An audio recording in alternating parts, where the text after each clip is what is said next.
श्रीमन्महागणाधिपतये नमः। श्री सरस्वत्यै नमः। श्री गुरुभ्यो नमः। यदा लंबोदरं हन्ति सतां प्रत्युह संभवं तदा लंबे दयालंबं लंबोदरपदाम्बुजं शारदा शारदां भोजवदना वदनाम्बुजे सर्वदा सर्वदास्माकं सन्निधिं सन्निधिं क्रियात्। नमस्तस्मै भगवते नारदाय महात्मने कामक्रोधविहीनाय ऋषीणां प्रवराय च। गुरुर्ब्रह्मा गुरुर्विष्णु गुरुर्देवो महेश्वरः गुरुः साक्षात् परं ब्रह्म तस्मै श्री गुरवे नमः। जयांसा जनी जन्मनामार्थदा जयाने सदा वासनामार्थ केला जयांच्या मुखी सर्वदा नाम कीर्ती नमस्कार त्या ब्रह्म चैतन्य मूर्ती शुका सारखे पूर्ण वैराग्य जासे वसिष्ठा परी ज्ञान योगेश्वराचे कवी वाल्मिका सारिखा मान्य ऐसा नमस्कार माझा सद्गुरु रामदासा। अलंकापुरी पुण्यभूमी पवित्र जिथे नांदतो ज्ञान राजा सुपात्र जया आठविका महापुण्य राशी नमस्कार माझा सद्गुरु श्री ज्ञानेश्वरांची। कैलासरामा शिवचंद्र माऊली फणींद्र माथा भ्रुकुटी जळाली कारुण्य सिंधू भव दुःखहारी तुझरीन शंभो मज कोण तारी। लोकाभिरामं रणरंगधीरं राजीव नेत्रं रघुवंशनाथं कारुण्यरूपं करुणाकरन्तं श्रीरामचन्द्रं शरणं प्रपद्ये। मनोजवं मारुततुल्यवेगं जितेन्द्रियं बुद्धिमतां वरिष्ठं वातात्मजं मारयूथमुख्यं श्रीरामदूतं शरणं प्रपद्ये। पूजन्तं राम रामेति मधुरं मधुराक्षरम् आरुह्य कविता शाखा वन्दे वाल्मीकि कोकिलम्। आपदामपहर्तारं दातारं सर्वसम्पदां लोकाभिरामं श्रीराम भूयो भूयो नमाम्यहम्। राजाधिराज प्रभु रामचंद्र भगवान की जय। महारुद्र हनुमान की जय। जय जय रघुवीर समर्थ। भगवंतांच्या गोड नामाचा उच्चार करू। कसं आहे मुळात भगवंतांचं नाम ना? भगवंतांचं नाम कसं आहे तर समर्थ म्हणाले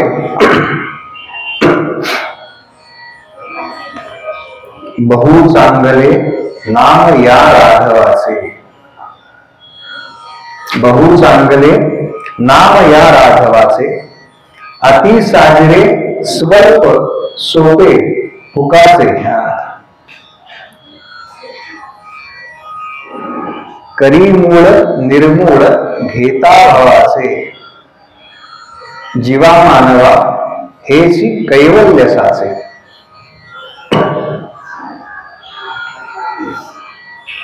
बहु चांगले. बरं का, चांगले अनेक असतात, पण समर्थांनी चांगले हे चांगलं विशेषण आहे. बरं का, नाही का, आपण म्हणतो ना एखादा व्यक्ती कसा आहे, चांगला आहे, आणि एखादा आपल्यासारखा असतो. ठेव साहेब, आज चालू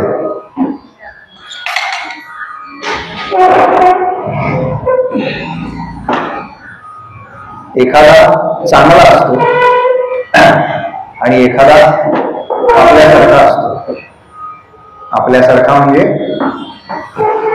विशेषण वापरले ना, म्हणून आपल्यासारखा असतो एखादा. समर्थांनी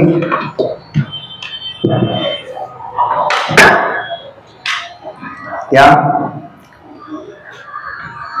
विशेषणाला अजून एक विशेषण वापरलं, म्हणून म्हणाले बहु चांगले. काय आहे? नाम या राघवाचे.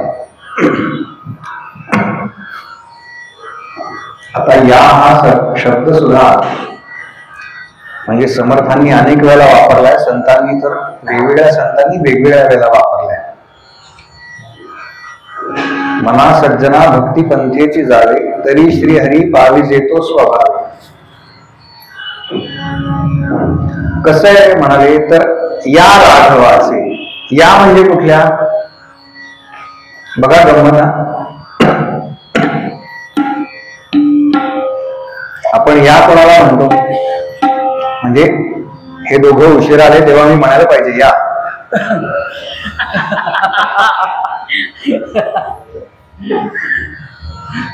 ना, जो आपल्याकडे समोर उभा आहे त्याला आपण म्हणतो या. समर्थांनी त्या राघवाचे का नाही म्हणले? त्या राघवाचे, त्या म्हटलं ना की तो कुठेतरी वेगळा आहे, कोणीतरी लांब आहे माझ्यापेक्षा, ही भावना आहे. तो माझ्यापेक्षा लांब आहे ही भावना त्या शब्दामध्ये आहे. आपल्या दारावरची बेल वाजली, आपण दरवाजा उघडला आणि परिचित व्यक्ती आहे कोणी की आपण लगेच म्हणतो ना या. त्याप्रमाणे समर्थ म्हणतात बरं का, बहु चांगले नाम या राघवाचे. हा जो समोर आहे ना माझ्या, त्याचं नाव बरं का. अति साजिरे स्वल्प सोपे फुकाचे. फुकाचे म्हणजे फुकटच आहे ते मिळालेलं आपल्याला.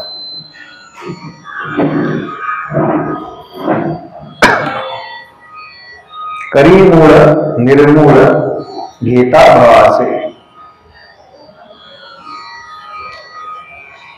खरं आजचा संपूर्ण 1 तास या श्लोकावरती बोलता येईल, पण मला ते नाम कसं आहे हे सांगायचंय, म्हणून फार त्याच्या खोलात जाणार नाहीये. जीवा मानवा हेची कैवल्य साचे. कैवल्य हा शब्द फार महत्वाचा आहे बघा.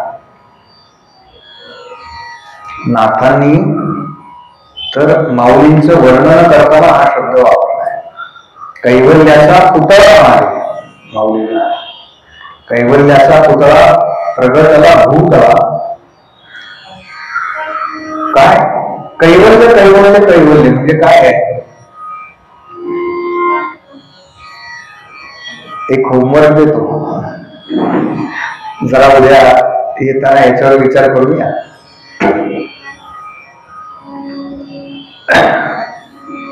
असं भगवंतांचं गोड नाम जे संतांनी जपलंय त्याच्यामुळे आपल्यापर्यंत आलंय.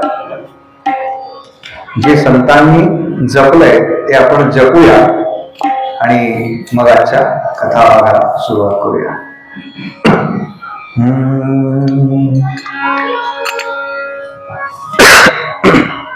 रघुपती राघव राजा राम पतित पावन सीताराम. रघुपती राघव राजा राम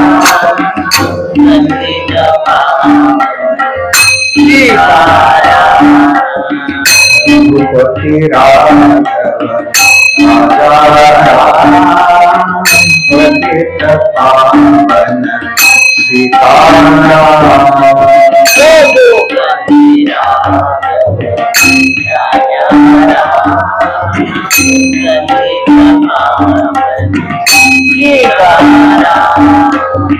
रघुपति राघव राजा पतित पावन सीताराम।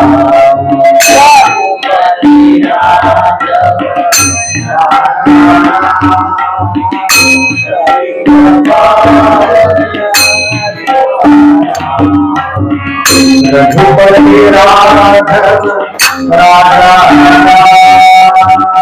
पतित पावन सीताराम।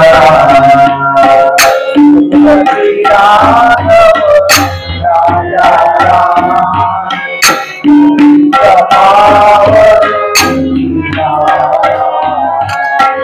रघुपति राघव राजा पतित पावन सीताराम।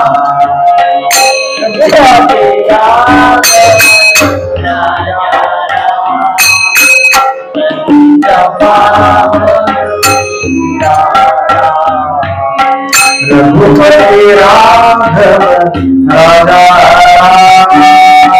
पतित पावन सीताराम। रघुपति राघव राजा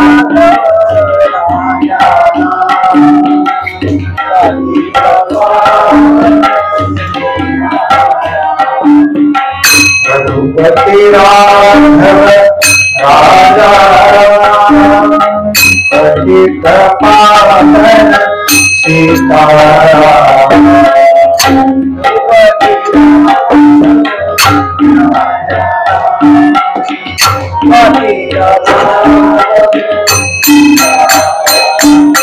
रघुपति राघव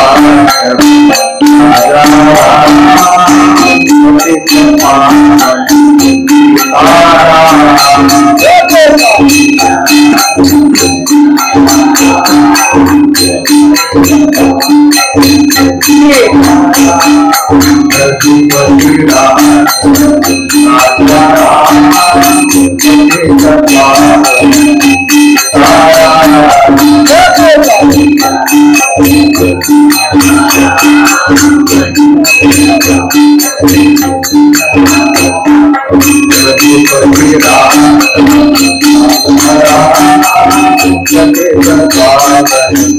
सीताराम।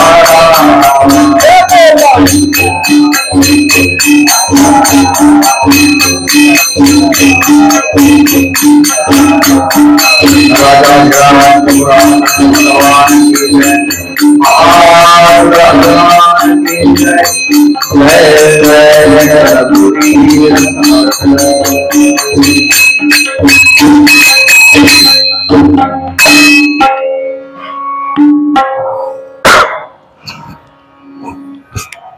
अनेन प्रियतां देवो भगवान् जानकीपतिः श्रीरामचन्द्र पूर्वेषाम् अस्माकं कुलदैवतः श्रोता श्रीराम समर्थ श्रीराम समर्थ श्रीराम समर्थ जय जय रघुवीर समर्थ।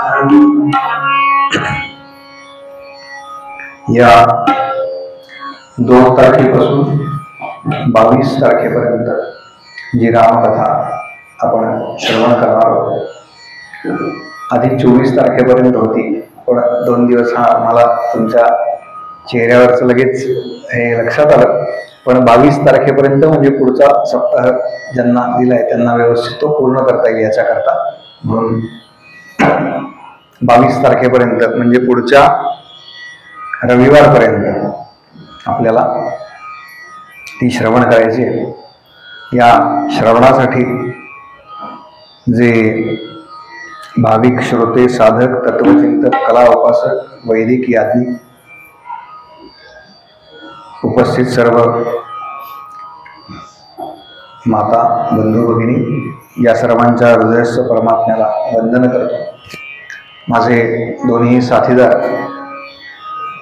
आज जरी उशिरा आले असले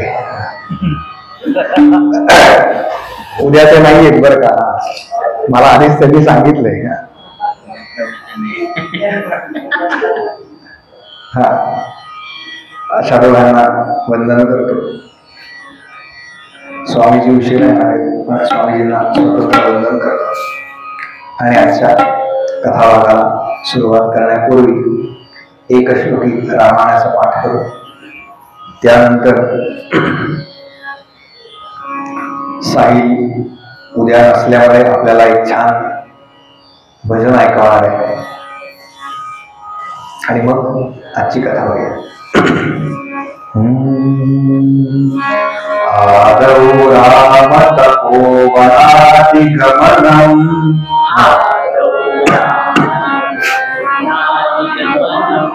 हत्वा मृगं काञ्चनम् वैदेही हरणं जटायुमरणम् सुग्रीव संभाषणम् वाली निर्दलनं समुद्रतरणम् लंकापुरी दाहनम् पश्चात् रावण कुंभकर्ण हननम्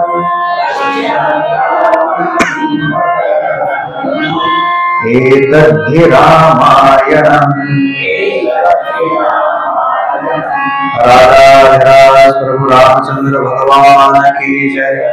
महारुद्र हनुमान की जय. जय जय रघुवीर समर्थ.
रामचंद्र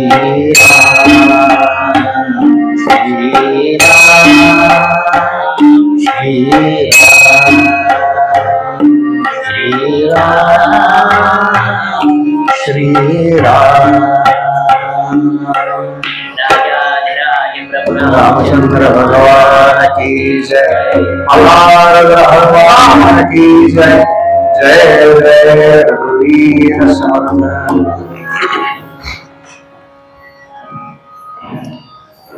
काल आपण पाहिलं की प्रभू रामचंद्रांच्या फार काही बाललीला नाही, पण तरी सुद्धा सावळा रामचंद्र आणि ठुमक चलत रामचंद्र हे दोन्ही आपण काल पाहिलं.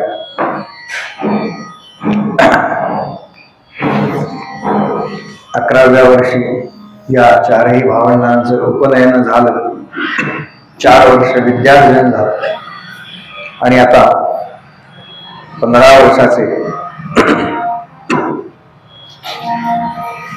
हे राम, लक्ष्मण, भरत आणि शत्रुघ्न राजदरबारामध्ये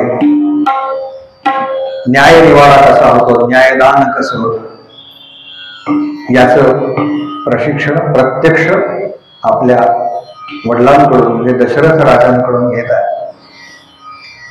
आणि त्याच वेळेला अत्यंत तेजस्वी असे विश्वामित्र त्या दरबारामध्ये उपस्थित झाले. उजव्या हातामध्ये तो धर्मदंड धरलेला आहे, डाव्या हातामध्ये कमंडलू आहे आणि राजाने साष्टांग प्रणिपात केला आणि म्हणाला, ऋषीवर्य, तुम्ही ज्या कामनेला इथे आलेला आहात ती कामना मी निश्चित पूर्ण करीन. मी तुम्हाला वचन देतो. वचन दिलं आणि त्याच्यानंतर ऋषींनी मागणी केली, एक तुझा पुत्र मला देई दशरथा.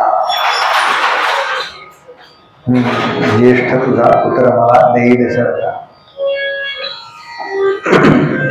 रामाची मागणी केली आणि आता हा दशरथ राजा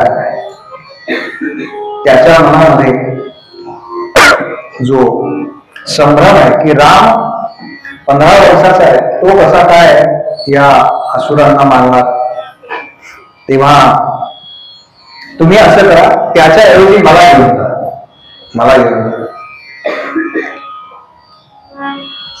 तेव्हा त्याच्या आधीच्या संवादामध्ये वसिष्ठांनी त्याला विश्वामित्रांनी राजा दशरथाला सांगितलेलं आहे की तू काही काळजी करू नकोस, रामाच्या संपूर्ण रक्षणाची जबाबदारी माझी आहे. पण मला दशरथ राजाला असा प्रश्न पडला आहे की यांचा जो यज्ञ आहे त्या यज्ञाच्या रक्षणाकरता हे माझ्या श्रीरामाची मागणी करतायत आणि हे म्हणतायत की तुझ्या रामाची काळजी घ्यायला ती समर्थ आहे, मग हे यांच्या यज्ञाचं रक्षण करू शकत नाहीत का? म्हणजे ही काय अशी का स्थिती झाली यांची? त्यावेळेला ते सांगतात की राजा, मी यज्ञाची दीक्षा घेतलेली आहे आणि यज्ञ दीक्षा घेतल्यानंतर काही गोष्टींना प्रतिबंध असतो, काही गोष्टी करायच्या नसतात. त्यामुळे मी स्वतः त्या राक्षसांवरती शस्त्र चालवू शकत नाही आणि म्हणून मी तुझ्या ज्येष्ठ पुत्राची मागणी करतो. त्यावेळेला दशरथ राजा विश्वामित्रांना म्हणाला की त्याच्या ऐवजी तुम्ही मला घेऊन जा. ज्या आसनावरती विश्वामित्र बसले होते त्या आसनावर विश्वामित्र उभे राहिले आणि ज्या वेगाने ते आले होते त्याच्या दुप्पट वेगाने पुन्हा महालातून बाहेर पडणार, तोच त्यांची आणि वसिष्ठांची नजरानजर झाली. इथपर्यंत कालचा एपिसोड आला होता.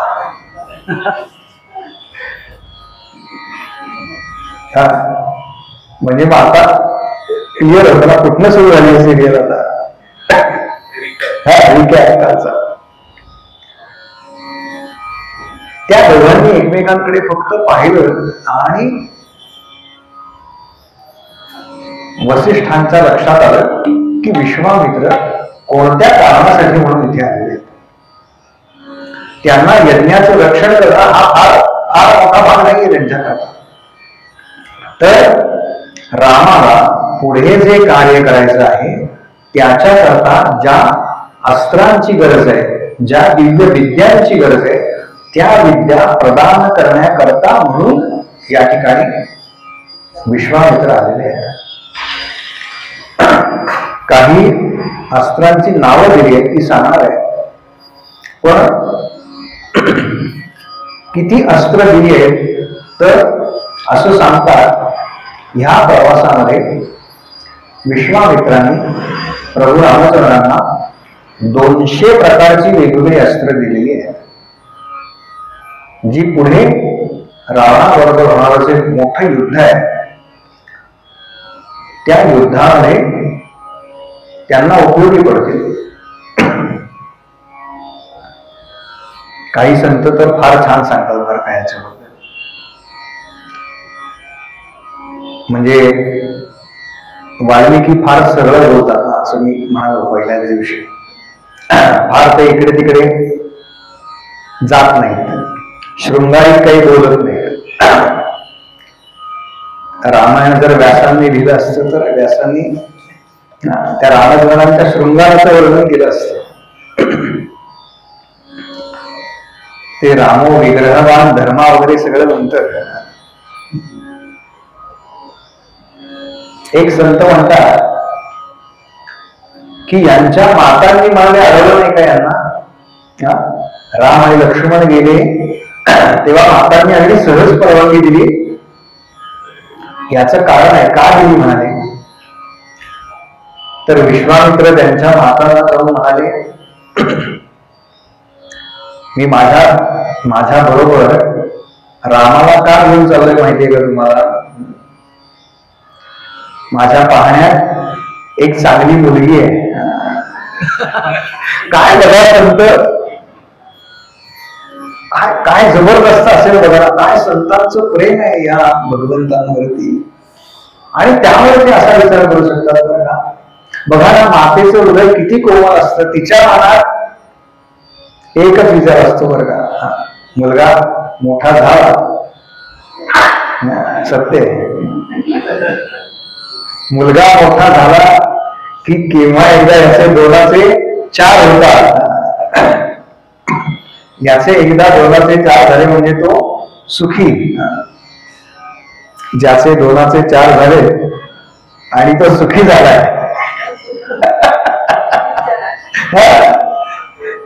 असा काही मला कथेनंतर येऊन भेटला आहे बरं का कधी आतापर्यंत. आईला केव्हा आठवत असत केव्हा एकदा याचे दोनाचे 4 होत. आणि वडिलांना काय वाटतं माहितीये का, वडिलांना केव्हा काळजी वाटते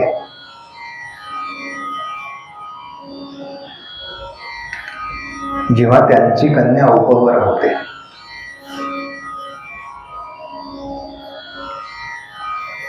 उपवर कन्या होता पितयाच्या हृदयास कातरते असं म्हटलंय. कात्रीप्रमाणे बरं का म्हणाले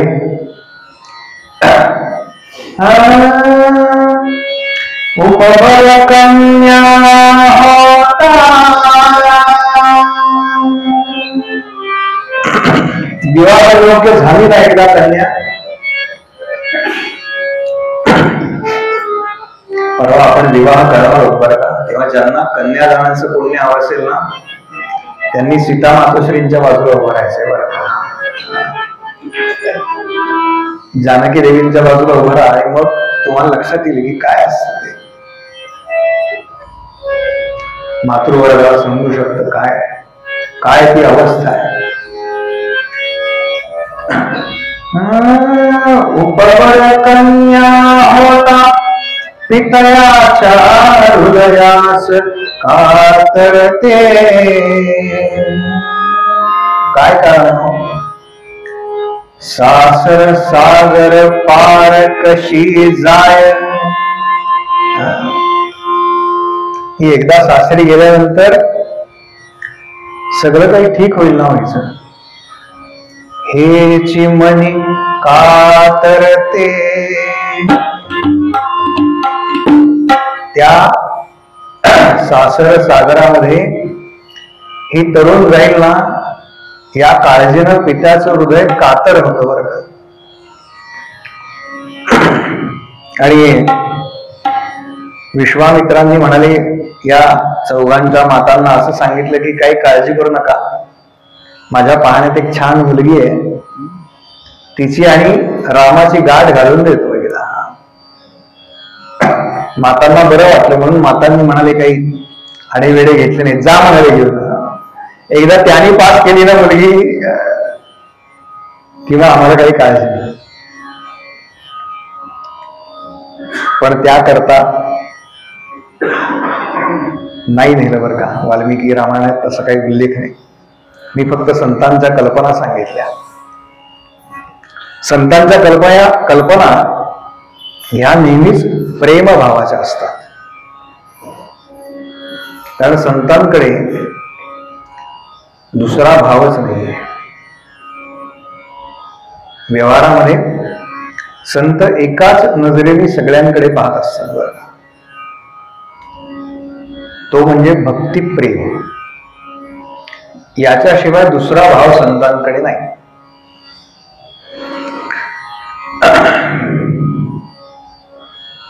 दशरथ राजा तयार झाला या दोघांना पाठवायला. वसिष्ठांनी राजाला सांगितलं की राजा तू रामाला पाठव. बरं, हे राजदरबारात चाललंय बरं का सगळं. आणि दशरथ राजाने रामचंद्रांना बोलवलं. म्हणाले राम, तुला या मुनींच्या बरोबर जायचंय, त्यांच्या यज्ञ रक्षणाचं काम आहे तुझ्याकडे. तेव्हा मी तुला ज्या स्थानी आहे इथून पुढे तू इथे परत येईपर्यंत हे विश्वामित्र तुला माझ्या स्थानी आहे. रामचंद्रांनी वडिलांचं दर्शन घेतलं आणि लक्ष्मण येऊन उभा राहिला. म्हणाले बाबा मी पण राहणार. आजपर्यंत तुम्ही कधी पाहिलंय का की मी रामाला सोडून एकटा राहिलोय, दादाला सोडून राहिलो? फार मोठे नाहीत बरं का, एक दिवसाचं अंतर आहे या दोघांमध्ये, तरी दादा म्हणतात. मी पण राहणार म्हणजे कोणीतरी बरोबर असतं ना की कसं त्यालाही एकटं वाटणार नाही आणि मलाही करमणीर म्हणाले. आम्ही दोघंही जातो. विश्वामित्रांना तर आनंदच झाला बरं का. दोघं येणार म्हणजे दोघांनाही त्या विद्या शिकवता येते.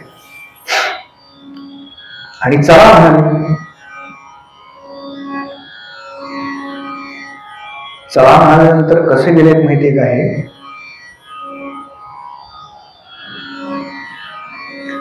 राजदरबारात जेव्हा बसले होते ना तेव्हा पायात चपला घालत नाहीत बरं का. हे आपण सिरियल मध्ये बघतो, पण न्याय मंदिर म्हटलेलं आहे त्याला. आपण मंदिरात चपला घालून जात नाही बरं का. मागच्याला भागवत कथा होती ना तेव्हा एक बाई आल्या आणि अगदी एकच दिवस आल्या होत्या.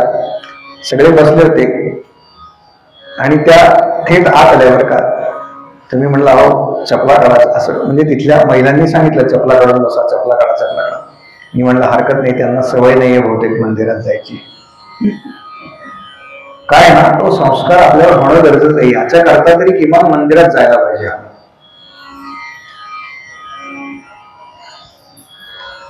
रामचंद्रांच्या आणि लक्ष्मणांच्या पायामध्ये चप्पल नाहीये किंवा त्यांनी काही घातलेलं नाहीये पायामध्ये, अनवाणी निघाले. एकदा सांगितलं गुरुदेवांनी की तुम्ही यांच्या बरोबर जा. मग का जायचं, कुठे जायचं, किती दिवस, जेवणाचं काय, झोपायचं काय, कपडे कुठले बदलायला काही नाही. धनुष्य बाण, बाणाचे ते भाते, भाता म्हणतात, बाण ज्याच्यात ठेवतात त्याला, ते भाते घेतले, विश्वामित्रांच्या चरणामध्ये खडा आहे,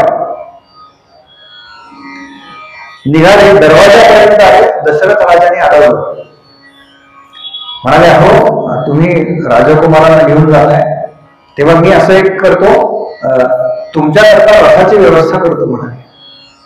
नाही का, सवय नाही या मुलांना चालायची बरं काय एवढं.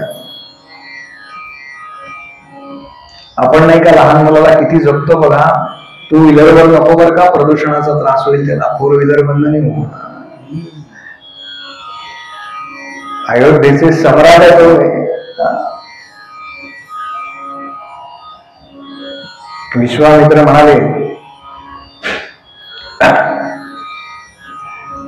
ज्या ठिकाणी माझा यज्ञ आहे ना त्या ठिकाणी तुझा रथ पोहोचू शकणार नाही, आणि रथाचा मार्गाने म्हणजे मुख्य रस्त्याने आम्ही गेलो तर यज्ञापर्यंत पोहोचायला उशीर होईल आम्हाला, तेव्हा आम्ही येतो असं म्हणून निरोप घेतला आणि चालायला लागलो.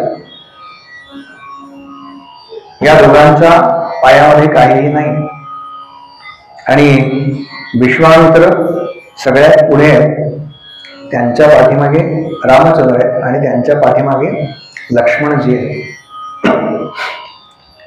कसे दिसत होते असं वर्णन आहे बरं का,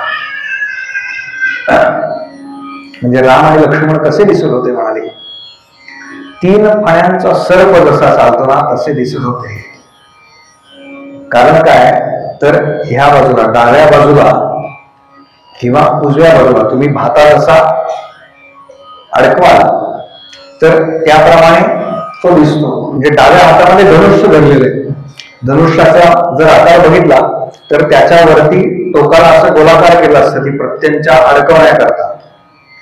त्यामुळे या बाजूला एक टोक दिसतंय आणि या बाजूला भात्यामधून बाण बाहेर आले म्हणून दुसरं टोक दिसतंय, आणि मध्ये रामचंद्र आणि लक्ष्मणजी यांचं मुख दिसते. म्हणून म्हणाले 3 फण्यांचा सर्प जसा दिसावा तसे हे दोन्ही बंधू दिसत आहेत. काय वर्णन आहे बघा वाल्मिकीला. असे निघाले, वाल्मिकींनी वर्णन केलंय. ते कसे दिसत आहेत म्हणाले तर इंद्राच्या पाठीमागे जसे अश्विनी कुमार शोभून दिसावेत ना तसे दिसत आहेत म्हणाले हे दोघे. क्षमा करा, ब्रह्मदेवांच्या मागून अश्विनी कुमार जसे दिसत आहेत तसे हे दोघं दिसत आहेत. काही अंतर गेले आणि शरयू लागली. अयोध्येपासून 1.5 योजना अंतरावरती असे लिहिले आहे.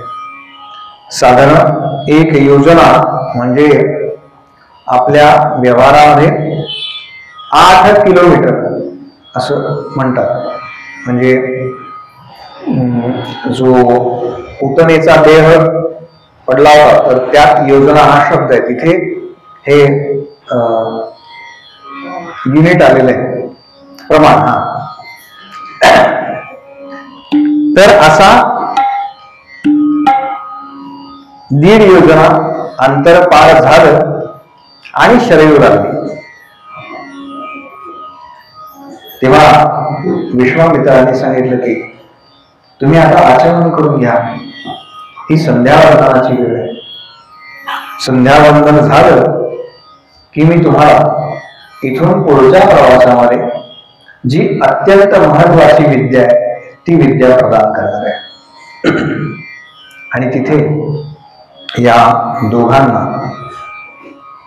बला आणि अतिबला, काही ठिकाणी महाबला असा पण शब्द आहे, अशा 2 विद्या प्रदान केल्या. याने काय होणार आहे तर याने ते सांगतात की रामा तुला कधी भूक आणि क्षुधा लागणार नाही, म्हणजे तहान भूक तुला लागणार नाही, तुला कधीही थकवा येणार नाही. युद्धामध्ये 10 तास युद्ध चालले, सूर्योदयापासून सूर्यास्तापर्यंत, तेव्हा तुला कधीही थकवा येणार नाही, तुला कोणतीही चिंता भेडसावणार नाही या बला अतिबला विद्येमध्ये. कोणत्याही प्रकारचा ज्वर तुला इथून पुढे होणार नाही, म्हणजे ताप येणार नाही इथून पुढे, तुझं रूप बिघडणार नाही, तुझी प्रकृती बिघडणार नाही. आणि सगळ्यात महत्वाचं म्हणजे तू निजलेला असताना तुझ्यावरती कोणताही राक्षस आक्रमण करू शकणार नाही. हा या बला आणि अतिबला या विद्यांमुळे तुला फायदा आहे. ही विद्या मी तुम्हाला दोघांना देणार आहे, कारण तुम्ही याच्याकरता पात्र आहात.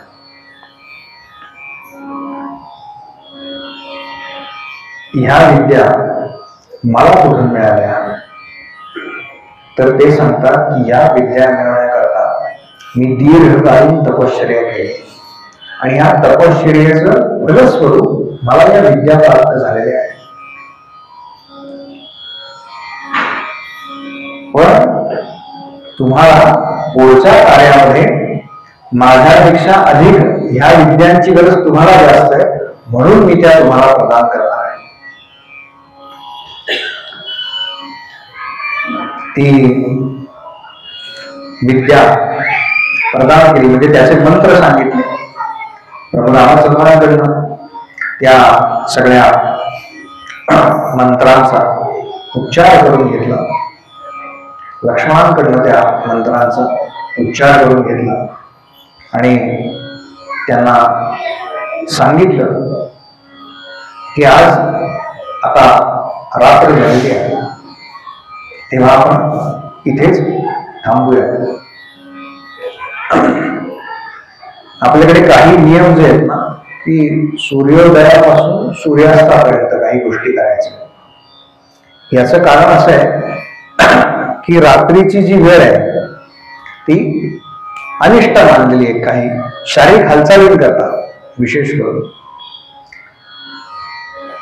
संधिकाळ म्हणजे ज्या काळामध्ये संध्या करतात तो काळ, त्याला संधिकाळ असं म्हटलेलं आहे. बरं, आपण संध्याकाळ म्हणजे इंग्लिश मधलं इव्हिनिंग घेतो. 3 संधिकाळ सांगितलेले आहेत, सकाळचा एक, संध्याकाळचा एक आणि मध्यरात्रीचा एक सांगितलेला आहे. तो कुठला आहे तर ज्यांना, मी हे सांगण्यापूर्वी आधीच सांगतो की माझा काही तंत्रविद्येचा अभ्यास नाही, मी फक्त माहिती घेतली आहे म्हणून मी हे सांगू शकतो.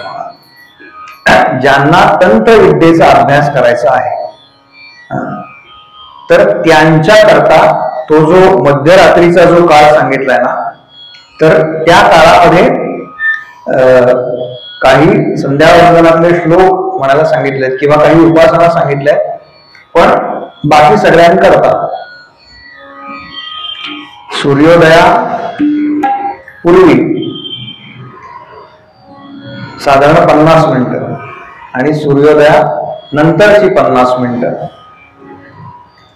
हा ध्यानाकरता उत्तम काळ सांगितलेला आहे. का?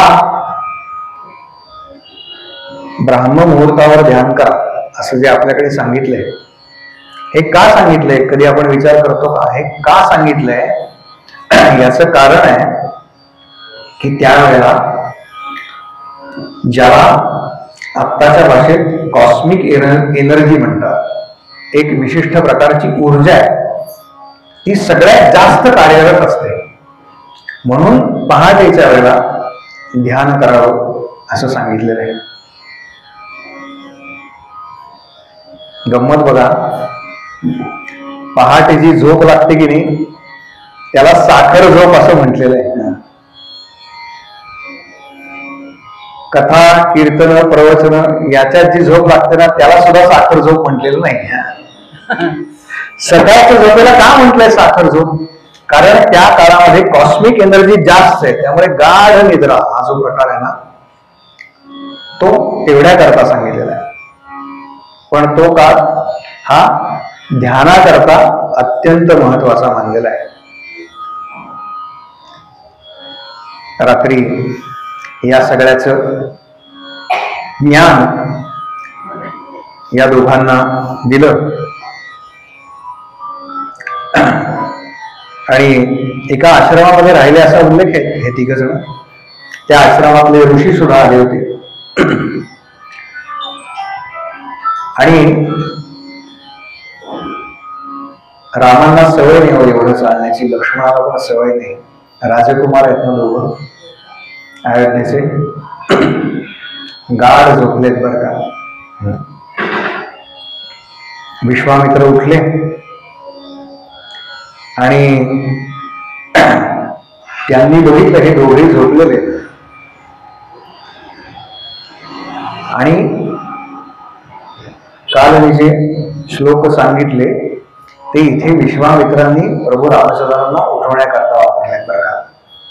कौसल्या सुप्रजा राम पूर्वा संध्या प्रवर्तते उत्तिष्ठ नरशार्दूला कर्तव्यं दैवमान्यकम्. तिरुपती बालाजीला काकडा आरती होते त्याच्या आधी हे सगळं म्हटलं जातं आणि आता अयोध्येमध्ये जी रामलल्लांची प्रतिष्ठापना झाली आहे तिथे सुद्धा हे काकड्याच्या पूर्वी म्हटलं जातं. आपल्या संस्कृतीमध्ये म्हणजे आता तुम्हाला वाटत असेल की आईचं नाव त्या सर्टिफिकेटवर लावायचं वगैरे, हे आत्तापासून नाहीये बरं का. म्हणजे हे आत्ताच नाहीये, हे त्या काळापासून आहे, रामचंद्रांच्या काळापासून आहे. आपल्याकडे मुलाचं किंवा मुलीचं यश जे आहे ना ते आईनं त्याच्यावरती काय संस्कार केले याच्यावरती मोजलं जातं. बघा ना, व्यवहारात आपण पण म्हणतो ना, एखादा चांगला वागत असेल तर म्हणजे चांगला वागत असेल तर म्हणत नाही, पण तो वाईट वागला की म्हणतो ना आईने हेच शिकवलं का तुला. कारण संस्कार करण्याची विशेषत्वानं जबाबदारी ही मातेची. म्हणून पहिला शब्द वापरलाय कौशल्या. दशरथ राजाचा उल्लेखही नाहीये या सगळ्या स्तोत्रामध्ये. मग ते सगळं पुढचं त्याच्यावरही बोलता येईल कधीतरी.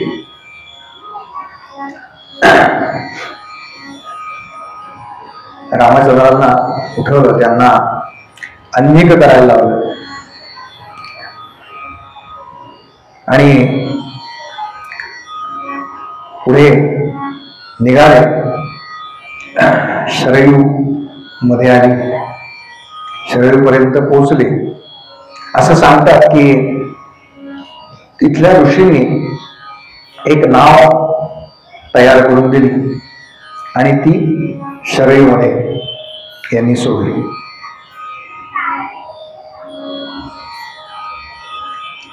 त्या पूर्वी रामचंद्रांनी विश्वामित्रांना विचारलं की मुनिवर्य, आपण ज्या आश्रमामध्ये राहिलो तो आश्रम कोणाचा होता. तेव्हा विश्वामित्र सांगतात की रामा, मी तुला या आश्रमाचा इतिहास सांगतो. ज्याला काम असं म्हणतात तो काम म्हणजे मदन, त्यानं जेव्हा देह धारण केला होता त्यावेळेची ही कथा आहे. फार पूर्वी भगवान शिवांनी या आश्रमामध्ये तपश्चर्या केलेली आहे आणि एक दिवस त्यांची समाधी उतरल्यानंतर शिवजी आपल्या गणांबरोबर विहाराला चालले होते. त्यावेळेला ह्या कामदेवानं शिवजींवरती आपला प्रभाव टाकण्याचा प्रयत्न केला. पण असं म्हणतात की केवळ शिवजींच्या हुंकारानं, शिवजी फक्त असं म्हणाले, या हुंकारानं काय झालं तर त्या मदनाच्या अंगाचे तुकडे तुकडे तुकडे झाले. तो तुकडे तुकडे होऊन भूमीवरती पडला, म्हणजेच अंगहीन झाला. म्हणून तेव्हापासून राघवा ह्या प्रदेशाला अनंग असं नाव पडलं आणि त्याचे तुकडे जेथे पडले तो झाला अंग नावाचा देश. या अंग देशाचा उल्लेख आपल्याला कुठे सापडतो? कर्णाला जे राज्य दिलेलं आहे दुर्योधनानं, तो हा अंग नावाचा प्रदेश आहे. तिथे त्याचं अंग त्याच्यापासून विलग झालं, तो हा प्रदेश. आणि त्या आश्रमामध्ये शिवजींनी तपश्चर्या केलेली होती आणि शिवांचे काही शिष्य होते, त्यांनी सुद्धा तपश्चर्या केली होती. म्हणून कामदेवाची सर्व पाप नाहीशी झाली असा उल्लेख आहे तो हा प्रदेश. त्यानंतर पुढे वाटचाल करतायत आणि ती शरयू नदी लागली. ऋषींनी त्यांना नौका बांधून दिली आणि शरयू आणि गंगेचा जो प्रवाह आहे त्या प्रवाहामध्ये यांनी आता ती नौका पाण्यामध्ये प्रवाहित केली आणि मध्य भागामध्ये आल्यानंतर त्या पाण्याचा फार मोठा आवाज यायला लागला. त्यावेळेला रामचंद्रांनी विचारलं की गुरुदेव हा आवाज कसला आहे? तेव्हा विश्वामित्र सांगतात की या मध्य भागामध्ये शरयूचा आणि गंगेचा प्रवाह एकत्र येतो, तेव्हा ते दोन प्रकारचं वेगवेगळं पाणी आहे. ते पाणी एकमेकांवरती आपटतं आणि त्यांचा हा आवाज होतो. पण रामचंद्र म्हणतात जेव्हा पाणी एकमेकांमध्ये मिसळतं तेव्हा अशा पद्धतीने कोणताही आवाज येत नाही. मग याच ठिकाणी हा असा आवाज काय होता?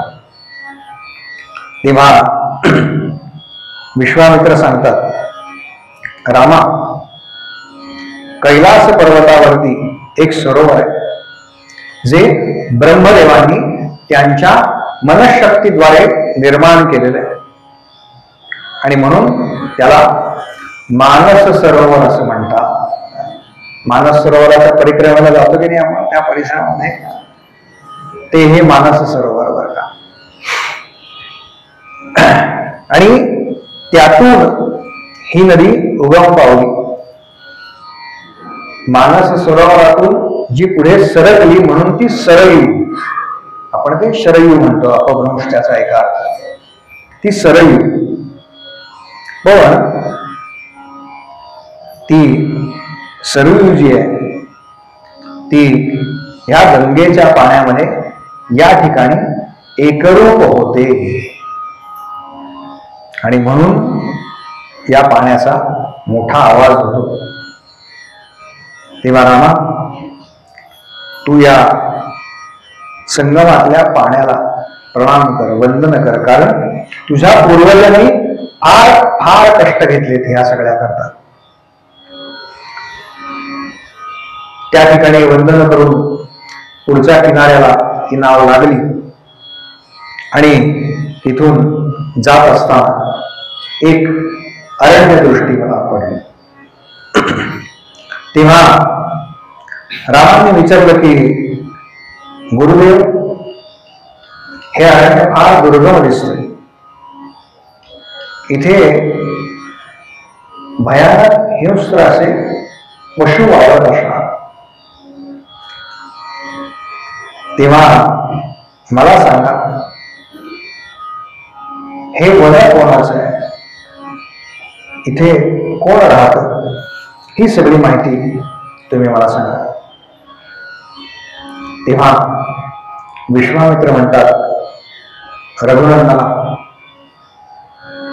ह्या वनावर ज्याचा अधिकार आहे त्या सगळ्याची माहिती मी तुला सांगतो. फार पूर्वी इथे मानव वस्ती होती. ते मानव कोण होते तर मलद आणि करुष अशा देवतांच्या प्रयत्नाने हे 2 देश तयार झाले होते. इथे देश असा उल्लेख आहे. हे कोण आहेत मुळात तर ज्या वेळेला इंद्रानं वृत्रासुराचा वध केला त्यावेळेला वृत्रासुर जरी असुर असला तरी त्याचं पाप इंद्राला लागलं. त्याचं पाप का लागलं ही कथा भागवतामध्ये मी सविस्तर सांगेन. तो वृत्रासुर कोण होता, मुळात इंद्राने त्याला का मारलं, त्यानं इंद्राच्या वधाची स्तुती का केली, हा सगळा भाग भागवतात आहे. त्यामुळे येत्या 25 डिसेंबर पासून किंवा कुठे काकांकडे 13 जानेवारी पासून सुवर्ण संधी आहे आपल्याला. तेव्हा त्याचं पाप इंद्राला लागलं आणि त्याच्यामुळे इंद्र तहान भुकेनं व्याकुळ झाला. त्या पापाचा परिणाम म्हणून ती ब्रह्महत्या एका अर्थानं त्याच्या शरीरामध्ये त्या पापानं प्रवेश केला होता. तेव्हा इंद्राला या पवित्र गंगा जलात स्नान घातलं. म्हणून आपल्याकडे जातात की नाही गंगा स्नानाला, ते का जातात? आपलं आमच्या आजींनी सांगितलंय, आमच्या आजोबांनी सांगितलंय म्हणून नाही, ही कथा आहे त्याची. इंद्राने केलेलं ब्रह्महत्याची आहे की त्या गंगेच्या उदकामुळे निघून गेली होती, म्हणून आम्ही त्या गंगा स्नानाला जातो. तेव्हा त्या इंद्राचा मद आणि क्षुधा या दोन्ही पासून मुक्तता झाली. तो इंद्राचा मद आणि क्षुधा जमिनीवरती पडली आणि इंद्र शुद्ध झाला, म्हणून देवांना फार आनंद झाला. आणि म्हणून ती ज्या ठिकाणी पडली त्या ठिकाणाला देवांनी आशीर्वाद दिले की या ठिकाणी अत्यंत हा प्रदेश अत्यंत सुसंपन्न राहील. आणि म्हणून हा प्रदेश दीर्घकाळ धनधान्यानं अत्यंत सुसंपन्न होता. पण काय झालं म्हणाले, दीर्घ काळानंतर एक इच्छा रूप धारण करणारी यक्षिणी या वनामध्ये येऊन राहायला लागली. तिच्या अंगामध्ये सहस्त्र हत्तींचं बल आहे. तिचं नाव इथे ताटका असं आहे, आपण त्राटिका म्हणतो. त्राटिका किंवा ताटका. ती सुंदर नावाचा जो दैत्य आहे त्याची पत्नी, आणि मारीच जो आहे तो मारीच हिचा पुत्र आहे. तो सुद्धा अत्यंत पराक्रमी आहे, परंतु फार दुष्ट राक्षस आहे. हे सगळे कोण आहेत तर हे सगळे रावणाचे सहकारी आहेत बरं का. रावणाने हे सगळे भूभाग आपल्या ताब्यात राहावे, इथे मानवाने कोणत्याही प्रकारे वस्ती करू नये, म्हणून ह्या राक्षसांना या ठिकाणी पाठवलेले आहे. म्हणजे लंका कुठे बघा आणि अयोध्या कुठे बघा, फक्त शरीर ओलांडली या ठिकाणी आणि लगेच रावणाचा प्रवेश लागलेला आहे. ती काय करते, ती सर्वसामान्य लोकांना फार त्रास देते. या ठिकाणून जाणारे जे जन आहे सामान्य, यांचा ती विनाश करते. साधारणपणे 1.5 योजना चौरस प्रदेशावरती हिची सत्ता चालते. तेव्हा मला असं वाटतं रामा कदाचित या त्राटक आव्हानातून जाता ती आपल्या दृष्टीस पडेल. तू एक काम कर, ती जर का आपल्या समोर आली तर निसंकोचपणे तिचा वध कर.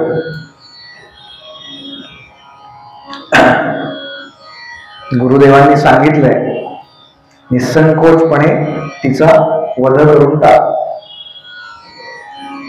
पण हे आहे मर्यादा पुरुषोत्तम.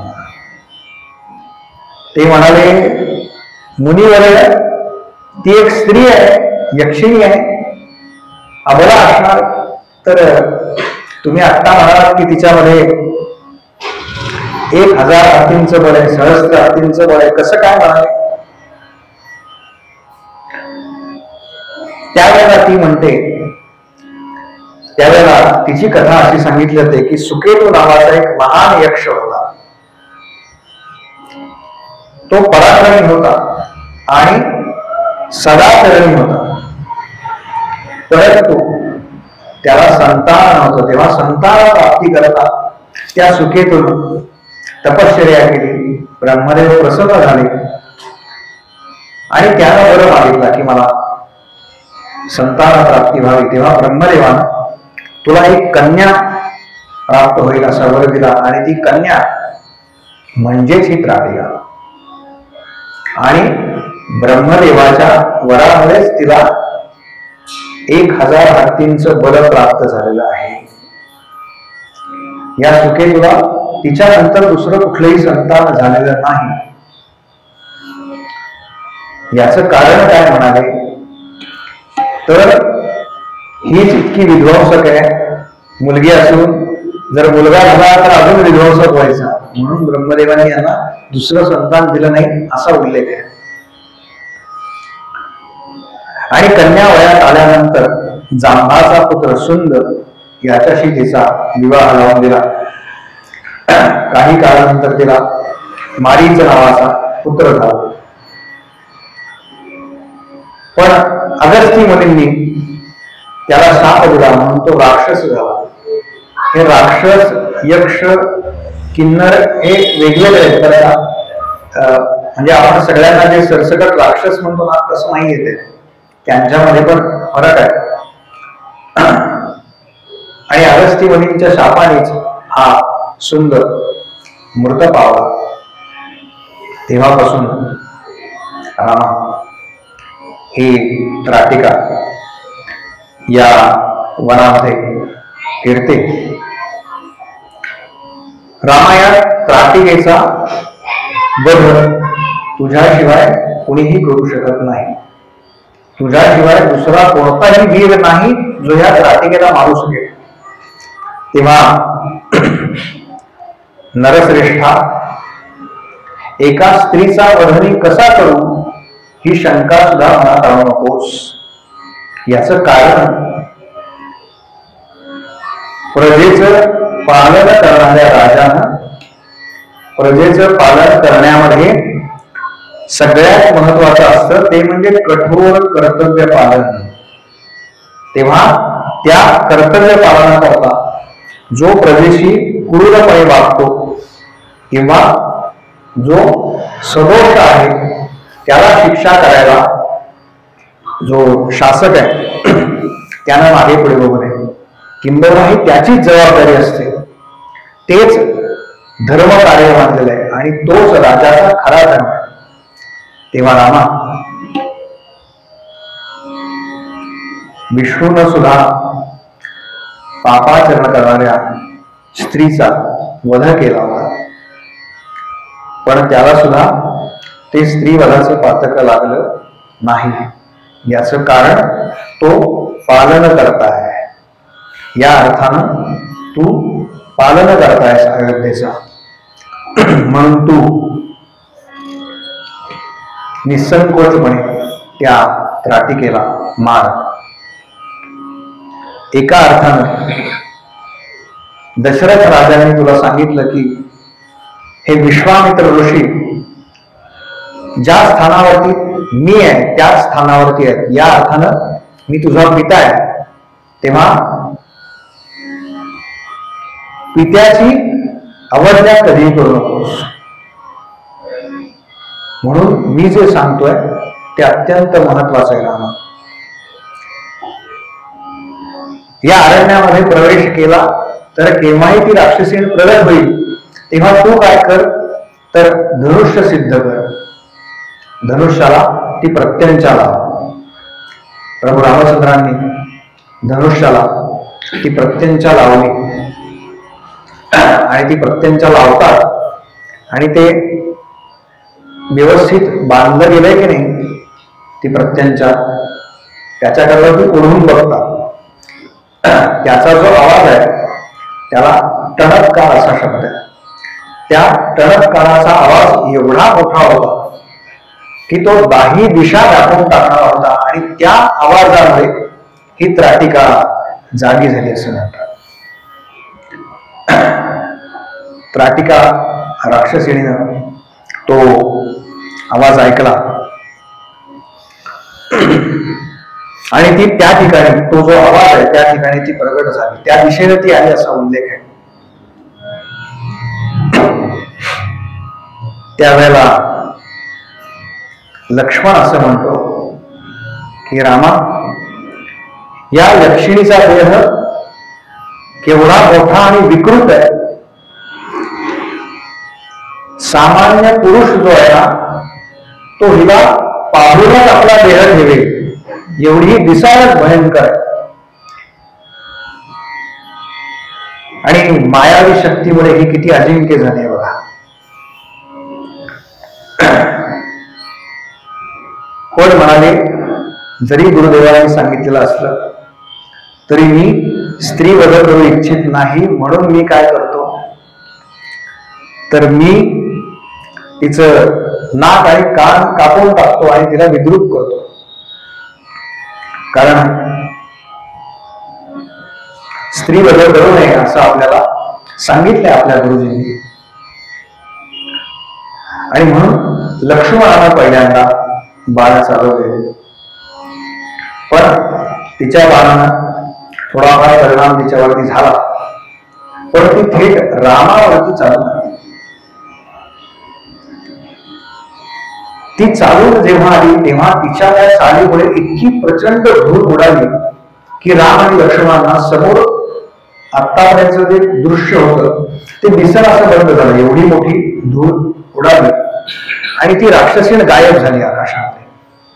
त्याने या दोघांवरती दगडांचा वर्षाव चालू केला असा उल्लेख आहे. त्यावेळेला रामानं 2 बाण चालवले आणि तिचे दोन्ही हात कापून टाकले असं उल्लेख आहे. तरी सुद्धा ती इच्छारूप धारण करत असल्यामुळे ती पुन्हा त्या ठिकाणाहून गुप्त झाली आणि वेगवेगळी रूप आता ती अवकाशामध्ये घेतीये.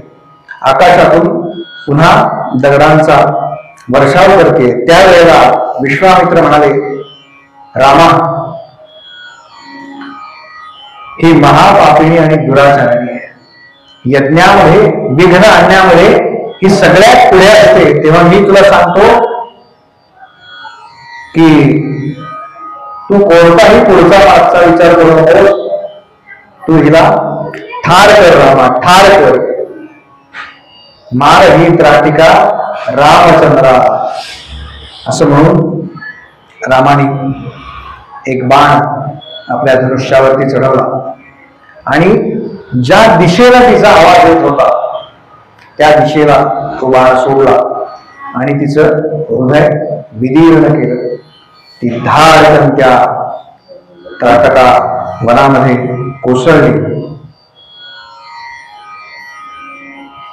त्यावेळेला विश्वामित्र म्हणतात, रामा, तू जे हे कार्य केलंस, तुझ्या कार्यामुळे सगळ्या देवता संतुष्ट झाल्या, त्यामुळे त्यांचे आशीर्वाद तर तुला मिळालेले आहेच.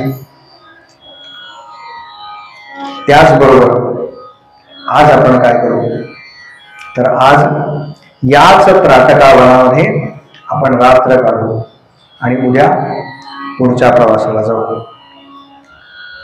आपण सुद्धा उद्या बरोबर 6 वाजता या तिघांचा जो पुढचा प्रवास आहे तो श्रवण करण्याकरता एकत्र येऊया. उद्या दत्त जयंती आहे, तर त्यानिमित्ताने अनेक ठिकाणी कीर्तन आणि याचे कार्यक्रम असतील. तर तुम्हाला सगळ्यांना मी दत्त जन्माची कथा नंतर सांगेन, काही काळजी करू नका. उद्या रामकथा ठरलेल्या वेळेला होणार आहे. आणि महत्वाचं म्हणजे परवा आपण या ठिकाणी श्रीराम आणि माता जानकी देवी यांचा विवाह सोहळा करणार होता. तर मी ज्या वेळेला म्हणजे सीता स्वयंवर म्हणतात बरं का भागवतामध्ये विवाह सोहळा, आणि इथे सीता स्वयंवर, रामकथेमध्ये सीता स्वयंवर. तर ते स्वयंवर आपण इथे करणार आहोत. मंगलाष्टक म्हणणार आहोत. अक्षता मिळणार आहे आपल्याला. चिवडा लाडू जाताना त्याची सोय केलेली आहे छान. हा, चिवडा लाडू जरा दोघं तिघं घेऊन या. तर सहकुटुंब सहपरिवार त्या स्वयंवराला आपण उपस्थित राहावं. जाताना छान जिलेबी वगैरे मिळणार आहे. आणि एक मी नेहमी सांगतो की शक्य झालं तर पुरुषांनी धोतर आणि झब्बा असं परिधान करून या, आणि मातृवर्गाने नऊवारी नेसून या, ज्यांना शक्य आहे त्यांनी. काय बघा, त्या निमित्ताने बाहेर काढलं जातं. नाहीतर मला एक जण म्हणाला की फोटो दाखवला आणि म्हणाला ही लग्नातली साडी बरं का माझ्या. पण तुम्हाला सांगते, लग्नात वापरली ना त्याच्यानंतर कपाटात जी बंद करून ठेवली आहे ती काढायला काही चान्सच मिळाला नाही. तेव्हा आपण जेव्हा छान छान साड्या घेतो त्या वापरण्याचा चान्स या निमित्ताने आपल्याला मिळतो. तेव्हा त्या परिधान करून या, छान वाटेल तो सगळा सोहळा. मंगलाष्टक, अक्षता. इथे आपण प्रभू रामचंद्रांची मूर्ती, जानकी देवींची मूर्ती आणणार आहोत. त्यामुळे आणि काळजी करू नका, घरच्या सगळ्यांना घेऊन या. कोमला वाचा म्हणून त्यानंतर दोन्ही आरत्या आणि मग थांबू. हा, स्मृतीजी बोलवा पटकन. उद्या नाही, परवा परवा परवा उद्या कथा आहे. अजून आपल्याला यज्ञ करायचा ना. मध्ये खरं तर खूप कथा आहे, पण रविवारी सोपं पडतं ना लग्नाला जायला. सुट्टी असते, सुट्टी काढायला लागत नाही, म्हणून रविवारी ठेवलं. बरं, गंमत सांगतो बरं का तुम्हाला. प्रभू रामचंद्रांचा प्रत्यक्ष जो विवाह सोहळा झालाय तो मार्गशीर्ष महिन्यात झालेला आहे. 10 तारखेच्या कधी होता माहिती नाही. तुळशीवर. हा, तारीख सांगा, तारीख. हो, किती तारखेला गेला होता तुम्ही? 6. हा, म्हणजे तारखेने 6 मार्चला. आता मार्च नाही, काय डिसेंबर. हा, मार्गशीर्ष म्हणायचं होतं. म्हणजे हाच तो कालावधी आहे बरं का. हाच तो महिना आहे. आणि महिनाभर उत्सव चालला होता असा उल्लेख आहे. तर ज्यांना त्यावेळेला मिथिला नगरीमध्ये उपस्थित राहता आलं नाही अशा सगळ्यांना निरोप द्या. तोच सोहळा इथे होणार आहे.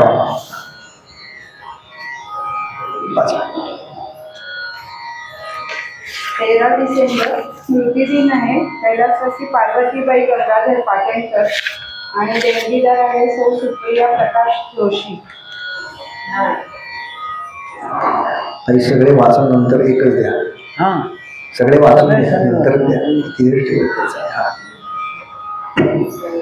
मार्गशीर्ष स्मृती दिन आहे. कैलासवासी हरी परशुराम कोंशे आणि देणगीदार आहे मालती कोंशे. दुसरा स्मृती दिन आहे दत्तात्रय त्र्यंबक समुद्र आणि देवगीतार आहे विष्णू त्र्यंबक समुद्र. आणि तिसरा स्मृती दिन आहे कैलासाची सौ आनंदीबाई अनंत गाडगे. देवगीतार आहे डॉक्टर सौ अमृतम गाडगे.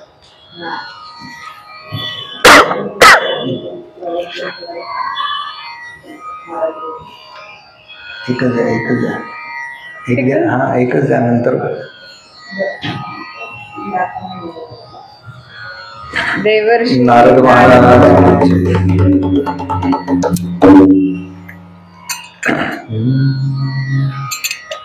कोमल भाषा कोमल भाषा देवा विमल करणी देवा प्रसन्न होती देवा धूर्त कलाम देवा दीपकारक देवा जन सुखकारक देवा अंतर पारकी देवा प्रभु समयति देवा वैभव देवा उदासीन देवा आरुणि देवा वजन करे देवा तुझी आवडी देवा दासमणी देवा संगीत गायन देवा कलाप भोळी देवा आत्माता देवा अनेक भाटी देवा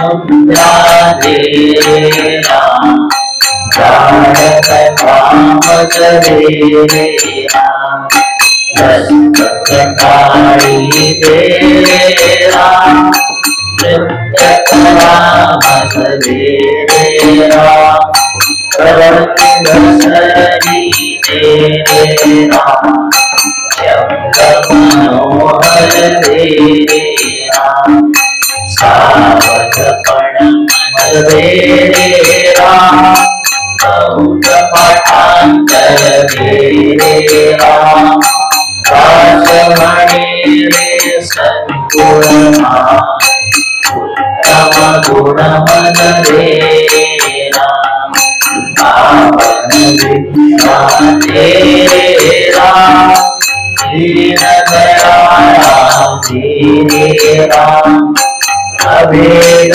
भक्ति देवा आत्मनिवेदन देवा सद्गुणता देवा अर्थारोहण देवा सज्जन संगति देवा हरिकपण मद देवा भव देवा अनंत सेवा देवा भजन तू मद देवा दासमणि मद देवा दासमणि मद देवा दासमणि मद देवा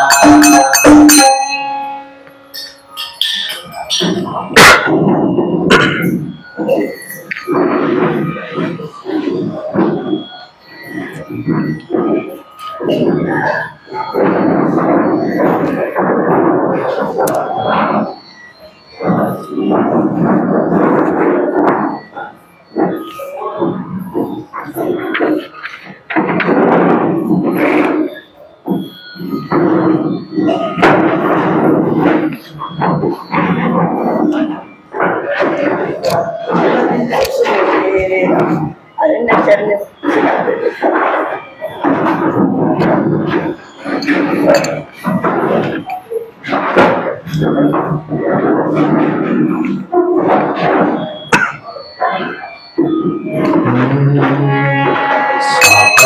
निजवल्या कौसल्या माता सुकन्या आनन्या महिमान्य सीता केशरमणि सर्वमि मरहता निज भाता जगन्नाथ धन्य गोपिका जय देव जय रघुवंशका आरती ओ मारुति भुवन नायका जय देव आचार्य गुरुवर्या काया कविकुल मंडल खंडन संसार श्रवण किन्नर जाति शरकर धन्य तो निजदास भक्त प्रेमाणि जय देव जय रघुवंशका आरती को नायका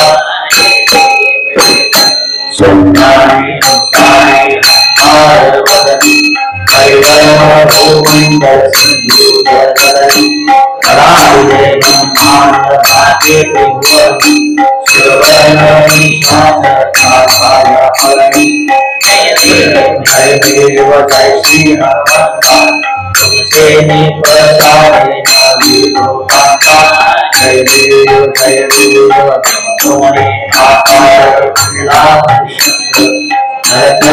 धरणी हमारी लागे कराले करुण भजन उच्छेद रामी रामा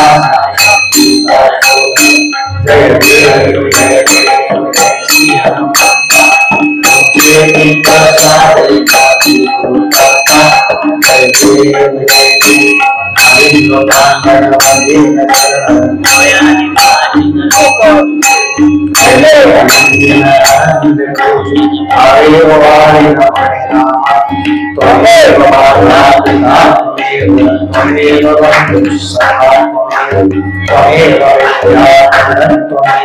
त्वमेव सर्वं मम देव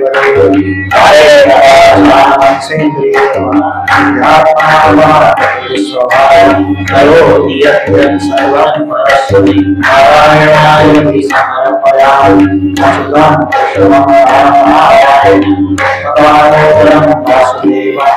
श्रीराम माधवं जानकी नायकं रामचन्द्रं हरे राम हरे राम राम राम हरे हरे हरे कृष्ण हरे हरे राम राम राम हरे हरे कृष्ण कृष्ण हरे राजा रामचंद्र भगवान की जय महाराज की जय जय वीर समर्थ उपासनेना तुलसारभावे योगे वसन्तासि सदा नमामि सत्कर्मयोगे वैभावे सर्वार्थी मंगलदो नमामि जय रघुवीर समर्थ।